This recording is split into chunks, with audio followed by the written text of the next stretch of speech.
warahmatullahi wabarakatuh, Bapak Ibu serta rekan-rekan Puskesmas. Kali ini saya akan memberikan tutorial pengisian laporan rutin SIGIZI Terpadu. Pertama-tama kita buka terlebih dahulu website SIGIZI Terpadu. Kira-kira seperti ini tampilan dashboardnya. Jadi untuk laporan rutin ini dilakukan di satu rumah yang sama dengan EPP GBM, yaitu melalui SIGIZI Terpadu. Kemudian selanjutnya kita bisa melakukan login terlebih dahulu. Setelah kita memasukkan username dan password, kita login. Setelah masuk ke SIGIZI Terpadu, akan muncul halaman seperti ini. Untuk menu laporan rutin ada di bawah aplikasi EPP GBM. Untuk login ini tadi saya login sebagai Puskesmas Wonoayu. Setelah klik ke laporan rutin, di sini ada 3 menu, 3 aplikasi. Yang pertama ada sasaran, yang kedua ada RPJMN dan Renstra, kemudian yang ketiga ada indikator kinerja gizi. Untuk yang pertama-tama kita masuk dulu ke menu sasaran ya. Kita klik sasaran. Di sini ada 3 pilihan, entry, rekap, dan data entry. Untuk memasukkan datanya kita klik entry. Nah, di menu entry ini kita bisa memilih apakah puskesmas mau mengentry di level puskesmas saja, atau mungkin bisa sampai level tiap desa, atau bahkan di level posyandu. Silahkan diisikan. Untuk sasaran ini diisikan 1 kali setiap tahunnya. Silahkan dipilih dulu tahunnya. Kemudian tinggal kita isikan jumlah sasarannya. Nah, kalau sudah di bawah sini nanti akan ada beberapa variabel yang harus diisikan terkait dengan sasaran, mulai dari bayi usia 0 sampai 5 bulan sampai dengan ibu nifas. Jangan lupa juga di bawah ini ada yang nyempil jumlah taburia diterima puskesmas dalam saset. Jadi ini diisikan oleh puskesmas yang dapat alokasi taburia dari pusat. Nah, ketika sudah yakin dengan mengisi data ini semua, maka silahkan kita klik simpan agar datanya tersimpan. Data perlu disimpan, oke. Nah, untuk data sasaran ini setelah kita entry masih bisa diedit kembali apabila ada data yang perlu dilakukan perbaikan. Untuk pengeditan kita klik di data entry, kemudian kita klik cari data. Baik, nah di sini untuk melakukan perbaikan tinggal kita klik gambar pensil warna hijau. Baik, selanjutnya kita ke RPJMN dan Renstra untuk menjawab indikator-indikator dari RPJMN dan Renstra. Kita untuk caranya sama seperti sebelumnya, kita klik entry. Nah, di sini kita pilih bulan dan tahunnya terlebih dahulu. Saya coba bulan Februari, tahunnya 2021. Nah, jadi untuk indikator di RPJMN dan Renstra ini kita isikan secara rutin setiap bulannya. Nah, tapi nanti ada variabel atau indikator yang menyesuaikan setiap bulannya. Contohnya nanti ada untuk laporan semester ada laporan terkait ASI, garam yodium, dan vitamin A. Nah, jadi di sini tombol biru ini fungsinya untuk sinkronisasi dengan EPP GBM. Sebenarnya data bisa disinkronisasikan dengan EPP GBM dengan cara klik tombol loop warna biru ini, tetapi karena ada kemungkinan datanya belum sesuai, maka kita akan melakukan pengisian secara manual dengan berpedoman pada laporan bulanan kita. Nah, untuk pengisiannya akan lebih mudah jika kita sambil membuka file PGZ kita. Nah, untuk di file PGZ kita langsung ke sheet CGC atau EPP-GPM. Kemudian untuk lebih mempermudah, maka kita kecilkan ukurannya.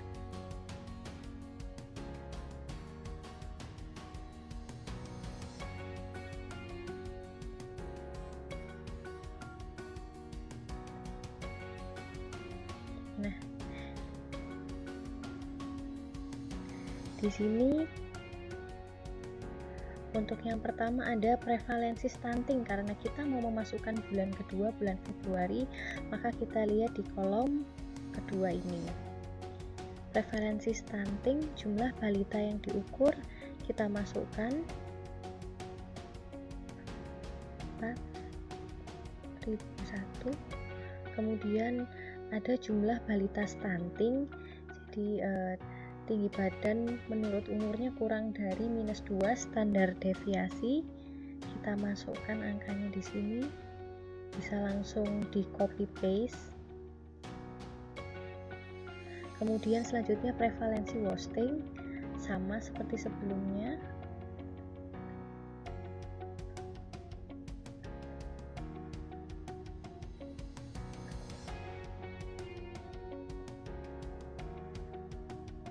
Kemudian di sini ada pertanyaan, apakah puskesmas menerima alokasi taburia?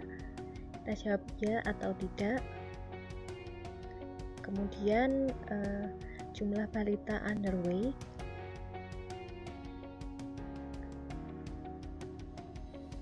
Nah, kemudian untuk jumlah balita mendapat taburianya ini diisikan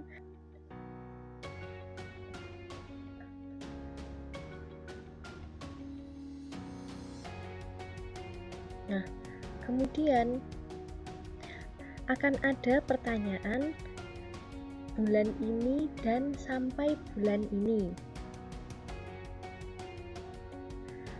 Kalau pertanyaannya sampai bulan ini, artinya data yang diminta adalah data kumulatif, dan akan ada pertanyaan bulan ini, artinya sekarang dan setiap bulan individunya berbeda. Tapi di sini tidak perlu bingung lagi, karena di kolom di sheet yang terbaru ini yang kami warnai hijau ini, artinya data tersebut sudah kumulatif. Jadi di sini setiap bulannya ini sudah kami jumlahkan, jadi tidak perlu lagi menjumlahkan secara manual dari bulan-bulan sebelumnya, kita tinggal memasukkan saja angkanya.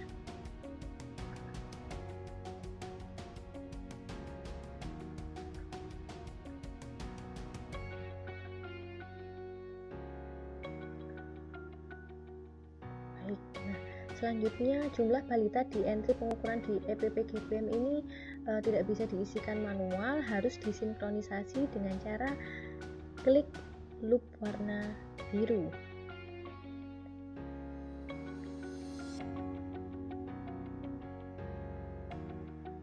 Nah, sudah muncul di sini datanya. Kemudian di sini analisis untuk jumlah balita gizi buruknya kita masukkan dari laporan bulanan. Kemudian untuk jumlah pelacakan balita gizi buruk kita isikan secara manual. Kemudian selanjutnya di persentase kabupaten melaksanakan surveillance gizi, di bagian diseminasi kita perlu melakukan upload rencana kegiatan setiap tribulannya. Ada 4 tribulan. Untuk tribulan yang pertama diupload bulan Januari dan berlaku sampai bulan Maret. Untuk tribulan yang kedua ini diupload pada bulan April dan berlaku sampai bulan Juni. Kemudian pada tribulan 3 kita upload pada bulan Juli, berlaku sampai bulan September, dan yang terakhir di bulan 4 kita upload bulan Oktober, berlaku sampai dengan Desember. Kemudian karena ini pengisiannya di bulan Februari, maka ada pertanyaan persentase bayi kurang dari 6 bulan yang mendapatkan ASI eksklusif. Di sini untuk jumlah bayi yang di-recall sama seperti tadi, kita masukkan angkanya.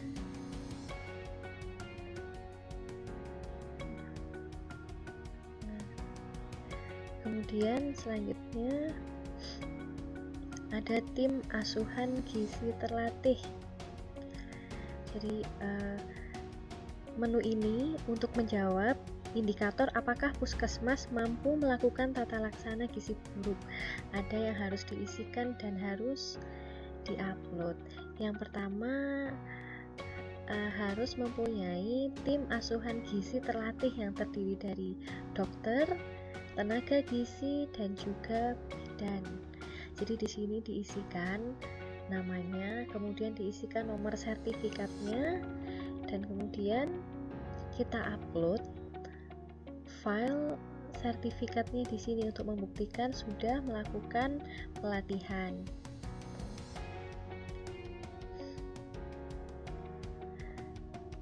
Setelah itu ada juga yang kedua, ini ada SOP. Pada menu SOP ini ada 4 SOP yang harus diisikan.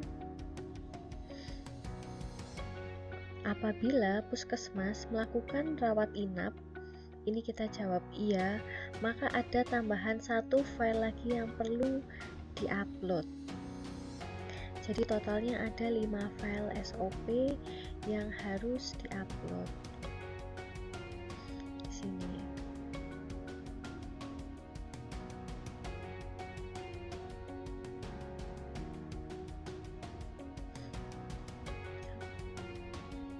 Kemudian setelah yakin sudah mengisi, maka kita klik di sini simpan. Oke, data berhasil disimpan. Nah, untuk melihat lagi data yang sudah dimasukkan, bisa kita klik pada laporan tata laksana.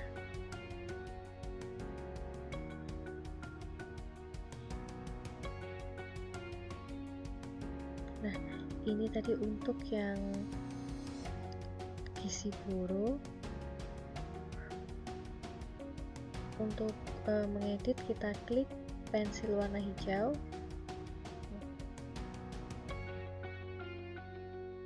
Kemudian sebelumnya untuk yang RPJMN dan Renstra, bisa kita lihat juga di menu rekap di sini. Kita cari datanya. Di sini akan terlihat data-data yang sudah kita masukkan di sini. Nah, apabila ada data yang perlu dilakukan perubahan, kita klik pensil warna hijau. Kemudian kita ke menu yang terakhir, indikator kinerja gizi. Sama seperti sebelumnya, kita klik di menu entry untuk memasukkan datanya. Nah, jangan lupa silahkan dipilih untuk memasukkan data sampai level puskesmas, atau mungkin mau dimasukkan level desa atau posyandu, silahkan. Kemudian di sini kita masukkan bulan data yang akan kita masukkan. Saya pilih lagi, saya contohkan ini Februari 2021. Baik, jadi untuk yang pertama kali kita akan isi adalah SKDN. Sama seperti sebelumnya, kita memindahkan data dari laporan bulanan bulan Februari ke laporan rutin gizi, indikator kinerja gizi.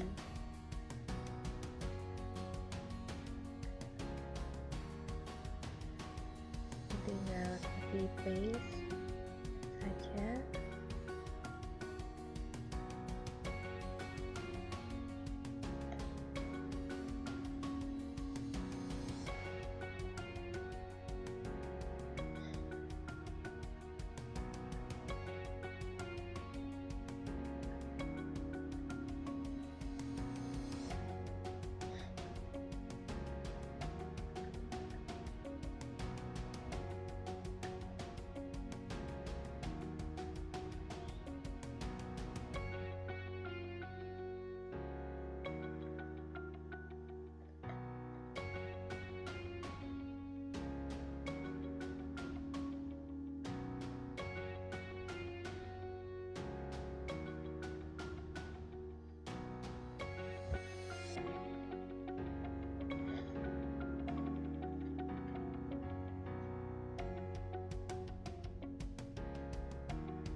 Jadi di sini untuk jumlah balita ditimbang terkoreksi sudah ada isiannya, sudah secara otomatis terisi, jadi kita tidak perlu menambahkan lagi.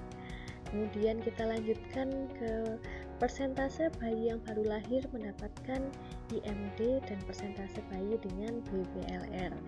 Untuk jumlah bayi baru lahir dan jumlah bayi baru lahir ditimbang ini pada laporan bulanan kami tandai dengan warna merah, artinya di sini adalah melihat manual di laporan KIA.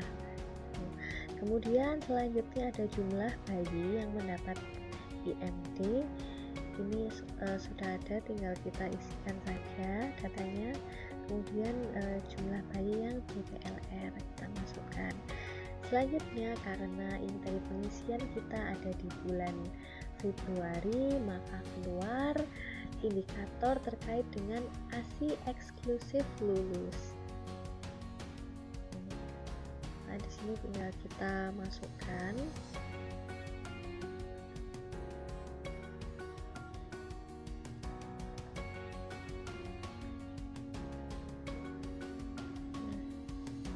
Kita lanjutkan ke persentase balita gizi buruk mendapatkan perawatan.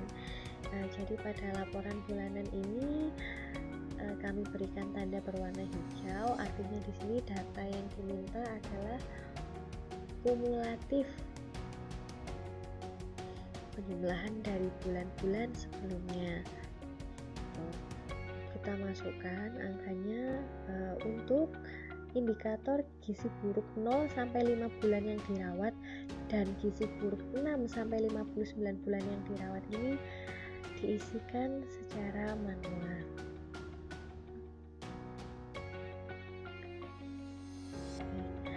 Kemudian selanjutnya ini PMT. Untuk pemberian makanan tambahan ini yang berupa biskuit untuk balita gizi kurang, jadi bukan PMT lokal. Diminta sampai bulan ini kumulatif. Tinggal kita pindahkan saja, tidak perlu dihitung lagi.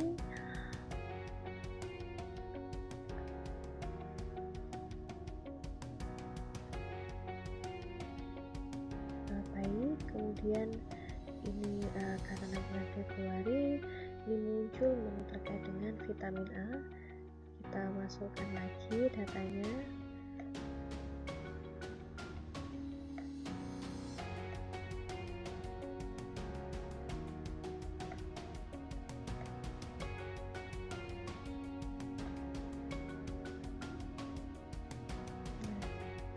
Kemudian selanjutnya kita ke pengisian ibu hamil. Jadi di sini ada persentase ibu hamil anemia, persentase ibu hamil kek yang mendapat makanan tambahan, dan persentase bumil yang mendapatkan tablet tambah darah atau TTD minimal 90 tablet. Kita masukkan datanya.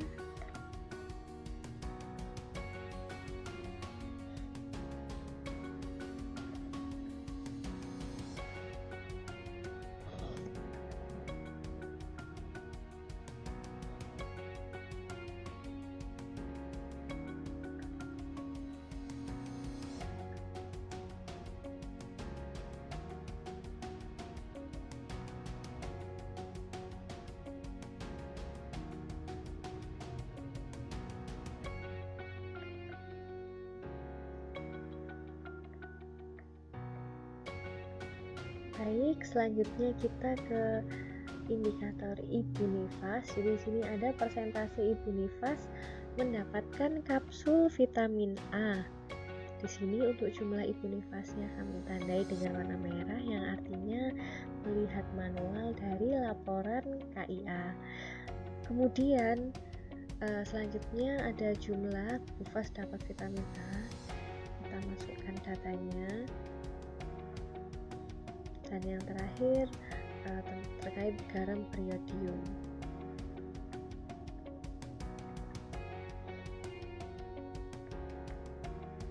Nah, jangan lupa kita simpan datanya. Nah, data berhasil disimpan. Kalau kita lakukan pengisian pada bulan Maret, Juni, September, dan Desember, akan ada indikator terkait dengan persentase rematri dapat tablet tambah darah. Sekarang kita coba pengisian di bulan Maret.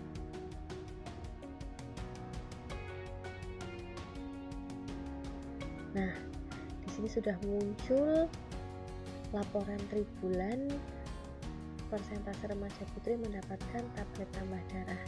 Nah, untuk pengisiannya kita mengacu pada FB untuk rematri ini, tinggal kita pindahkan saja datanya.